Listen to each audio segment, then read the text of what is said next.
जो गठबंधन का भविष्य क्या रहेगा? देखो भैया, ये तो 17 आदमी है, ये तो एक दूसरे की टांग खींचेंगे। और दोस्तों 2024 के चुनाव के दौरान साहब जी अब बड़े बड़े वादे करने लगे हैं, क्योंकि दोस्तों साहब जी वादे पे वादे करते हैं और उसको पूरा नहीं कर पाते हैं। इसीलिए हमारे देश के युवा पढ़ लिख कर समोसे का ठेला लगाते हैं। क्योंकि दोस्तों साहब जी का कहना था कि युवाओं को मिलेगा बढ़िया काम और मिलेगा रोजगार, लेकिन दोस्तों हमारे देश के युवा लेकर डिग्री भी आज बेच रहे हैं 10 रुपए के बतासे 4। महाराष्ट्र के एक वरिष्ठ नेता केंद्र सरकार में कई वर्षों तक कृषि मंत्री रहे हैं। वैसे व्यक्तिगत रूप से तो मैं उनका सम्मान भी करता हूं, लेकिन उन्होंने किसान के लिए क्या किया? 7 साल के अपने कार्यकाल में उन्होंने देश भर के किसानों से सिर्फ, ये आंकड़ा याद रखना, 7 साल में देश भर के किसानों से सिर्फ 3.5 लाख करोड़ रुपए का एमएसपी पर अनाज खरीदा, जबकि हमारी सरकार 7 वर्षों में एमएसपी के रूप में इतने ही समय में 13.5 लाख करोड़ रुपए किसानों को दे चुकी है। A few moments later. और दोस्तों जेपी नड्डा जी आए थे डॉलर और रुपए को बराबर करने, लेकिन डॉलर के रुपए बराबर करते करते डीजल पेट्रोल को बराबर कर डाला। अरे बाप रे, ये तो धोती खोल रहा है। क्योंकि दोस्तों इसी से चलता इन लोग का गुजारा नहीं। सड़क किनारे बेच रहे होते लेके गुब्बारा। अब देखिए, आजकल लोगों को ओबीसी का बहुत चर्चा शुरू हुई है। पार्लियामेंट में भी ओबीसी की चिंता, ओबीसी की चिंता। मैं कांग्रेस से पूछना चाहता हूं, काका कालेलकर की रिपोर्ट को किसने रिजेक्ट किया था? Who was that prime minister? It was your great grandfather Jawaharlal Nehru. किसने ठंडे बस्ते में मंडल कमीशन को डाला? It was your grand mother. किसने ठंडे बस्ते में मंडल कमीशन को डाला? इट वॉज योर पूजनीय पिताजी। यही थे, इन लोगों ने डाला। और अगर मैं आपको स्वर्गीय राजीव गांधी जी की पार्लियामेंट की स्पीच बताऊं तो उन्होंने क्या कहा था? न जात पे न पात पे, ये जाति को उन्होंने रिजेक्ट किया था। And he had said that reservation should be done on the basis of religion, ये उन्होंने कहा था। And our goal is to have a casteless society. और आज मैं ये कह सकता हूं, जात हो या बात हो, सत्ता अपने हाथ हो, ये उनका उद्देश्य बन गया है। इसलिए ये कलर्स, दे चेंज कलर्स। आज they are becoming champions of OBC. और चैंपियंस, मैंने पार्लियामेंट में भी कहा था कि एक तरफ आप ओबीसी को गाली देते हो, माफी भी नहीं मांगते हो, तुमको इतना अभिमान है, घमंड है कि तुमको माफी मांगने में भी शर्म आती है, और फिर ओबीसी की दुहाई देते हो, एक बार नहीं अनेकों बार गाली देते हो। तो ये जो आपके चेहरे हैं, ये सब लोगों को मालूम है, सबके ध्यान में है, ये सब हम जानते हैं। और दोस्तों कांग्रेस पार्टी का एक वीडियो सोशल मीडिया पर बहुत तेजी से वायरल हो रहा है।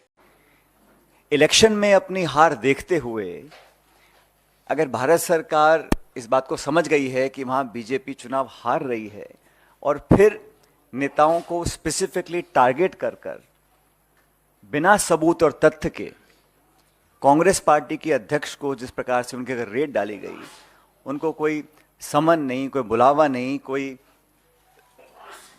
सबूत नहीं, और इस प्रकार की जो रेड डाली गई है वो सिर्फ एक संकेत देने के लिए दी गई है, मैसेज देने के लिए दी गई है कि अगर हम पॉलिटिकली कमजोर पड़ेंगे तो हमारा साथ देने के लिए नाना प्रकार की जो एजेंसीज भारत सरकार की हैं, चाहे वो सीबीआई है, ईडी है, इनकम टैक्स है, उनका हम दुरुपयोग करेंगे और लोगों के अंदर एक तरह का भय पैदा करने की हम कोशिश करेंगे। अभी मजा आएगा ना भिड़। और दोस्तों 2024 के चुनाव को लेकर क्या बोलती है आम जनता? सरकार सही काम कर रही है हमारी नजर में। हाँ, बुराई करे कोई कुछ भी करे। जितना भी देखो वो अब देश में विपक्ष वाले बुराई करते ही है एक दूसरे की। कितना बड़ा गठबंधन बना। भले हो जाए, शेर को पछाड़ने के लिए हजारों कुत्ते घूमते हैं। हाँ, आज हमारी बहन बेटियां रोडों पर ऐसे भी घूम रही है, कोई छेड़ रहा है। अगर यही दूसरी सरकारें होती, कोई उंगली करता, कोई छेड़ता, कोई बलात्कार हो रहे होते जबरदस्ती, कहाँ हो रहा है? जो छेड़ रहा है उसको तुरंत, तो इससे बढ़िया सरकार हमारी नहर में कोई नहीं है भैया, सबसे टॉप नंबर सरकार है। 2024 की हम बात करते हैं, आप किसको बनाना चाहते हैं प्रधानमंत्री दोबारा? जो फिलहाल में है वही आएगा भाई साहब। क्यों आएगा? 100% क्यों आएगा? की नीतियां बढ़िया है, उसका कामकाज बढ़िया है। जो गठबंधन का भविष्य क्या रहेगा? देखो भैया ये तो 17 आदमी है, ये तो एक दूसरे की टांग खींचेंगे, ये चलने वाला नहीं है। 100% ये है बस। कौन चाहिए प्रधानमंत्री? नहीं, हमारे हिसाब से तो नरेंद्र मोदी जी ठीक है। हाँ, क्योंकि वो गरीबों के लिए बहुत कुछ कर रहे हैं और उन्होंने करा है और करते जा रहे हैं। भाई साहब कुछ ज्यादा नहीं हो गया ये? मतलब कुछ भी गल्ला सब भर रहे हैं, हल्ला सब कर रहे हैं, जीतेगा वही जिसके बाजू में ताकत होगी। जो किसके बाजू में दिख रही है? मोदी जो उसने कर दिया वो कोई नहीं भाई, जो उसने कर दिया ना वो कोई नहीं कर सकता भाई। रेलवे में नौकरी कर रहा हूँ मैं, ये देख ये आई कार्ड। हाँ, रेल बेच दी, सब कुछ तो बेचा। अबे जिनकी बुद्धि भी की हुई है ना, बुद्धि अकल जिसकी घास चढ़ने गई है। ये बताइए मोदी जी पे इतना भरोसा क्यों महाराज? भाई साहब भरोसा मोदी पे नहीं है, मोदी के काम पे, उसके बातों पे। कहते हैं इसके बात में दम होता है, बंदे में भी दम होता है। जब उसके बात में दम नहीं ना तो बंदे में कोई दम नहीं। भाषण हर नेता देता है। पहले हम किसी बाजार में जाते थे भाई साहब, छोटा मोटा काम करता हूँ, मेरी माँ डरती थी भाई किसी बड़े बाजार में मत जियो, ना जाने कहाँ बम फट जाए। अब मेरी माँ कहती है भाई उस बाजार जा या फलाने बाजार जा, बढ़िया चलता है। आइए ना चले जा, बहुत बढ़िया चलता है। क्यों बोलती है? अब बम नहीं फटते, अब नेता उनका नहीं पब्लिक का है। तो उग्रवादी आतंकवादी ना सारे डरते हैं, डरना भी चाहिए। किससे डरते हैं? मोदी से, यहाँ की सरकार से। और अभी तो रुको, क्लाइमैक्स अभी बाकी है। दी गई यहाँ पर फिलिस्तीन के अंदर में, फिलिस्तीन के रहने वाले मुसलमानों ने इनको कहा कि आपको जब पूरे देश से लोग भगा रहे हैं, आप यहाँ आइए और हमारे पास रहिए, कोई दिक्कत वाली बात नहीं है। फिलिस्तीन ने इनको जगह दी। आप सोच कर देखिए कि फिलिस्तीन ने इनको रहने की जगह दी और आज मौजूदा दौर के अंदर ये सिर्फ महज 11% बचे हैं। और जब आज ये अपनी लड़ाई लड़ रहे हैं, यानी लड़ाई मस्जिद अल-अक्सा की जो लड़ाई लड़ रहे हैं, मस्जिद अल-अक्सा जो कि इस देश यानी भारत देश के मुसलमान या फिर जो फिलिस्तीन के मुसलमान हैं, सिर्फ उनकी ही नहीं बल्कि जितने भी मुस्लिम हैं उन तमाम लोगों की है मस्जिद अल-अक्सा। इस देश के अंदर जो लोग हर जंग को हिंदू मुस्लिम सिख ईसाई से जोड़ देते हैं, वही काम आज भारत देश के अंदर हो रहा है। इस जंग को जोड़ा जा रहा है हिंदू मुसलमान से लेकर।